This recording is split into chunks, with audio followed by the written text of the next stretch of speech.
জীবন নিয়ে শঙ্কায় ভুগেন না কখনো যে আমার পরিবার সবাই তো আমি আমার মাকে বলেছি যে দেখো মানে আমরা যে লড়াই নেমেছি, আমার একটা মনে হয় কি কোনো রাজনীতিবিদের না বাসায় মৃত্যুটা হইতে পারে না, এটা কোনো ভালো মৃত্যু না। যিনি রাজনীতি করেন, যিনি লড়াই করেন, যিনি বিপ্লবী, যিনি সংগ্রামী, তার মৃত্যুটা হবে একটা সংগ্রামের মধ্য দিয়ে, একটা রাজপথে, একটা গ্লোরির মৃত্যু। আমি তো ভীষণভাবে প্রত্যাশা করি, আমি ছোটবেলা থেকে এই স্বপ্নটা দেখি, অনেক জায়গায় বলেছি যে একটা তুমুল মিছিল হচ্ছে অন্যায়ের বিরুদ্ধে, সেই মিছিলের সামনে আমি আছি, কোনো একটা বুলেট এসে আমার বুকটা হয়তো বিদ্ধ করে দিয়েছে, এবং সেই মিছিলে আমি হাসতে হাসতে আমি শহীদ হয়ে গেছি। এবং সবাই যখন মৃত্যুটাকে ভীষণ ভয় পায়, আমি তখন হাসতে হাসতে আল্লাহর কাছে ভীষণ সন্তুষ্টি নিয়ে পৌঁছতে চাই যে আমি একটা ন্যূনতম ওই জীবনটা লিড করতে পারলাম, যে আমি একটা ইনসাফের হাসি নিয়ে আমি আমার আল্লাহর কাছে পৌঁছতে চাই।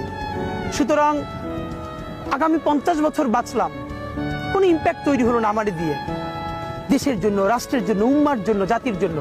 কিন্তু আমি ধরেন 5 বছর বাঁচলাম, সেটার মধ্য দিয়ে যদি আগামী 50 বছরের ইম্প্যাক্ট তৈরি হয়, তাহলে অনেকদিন বেঁচে থাকায় কি সাফল্যের বলেন?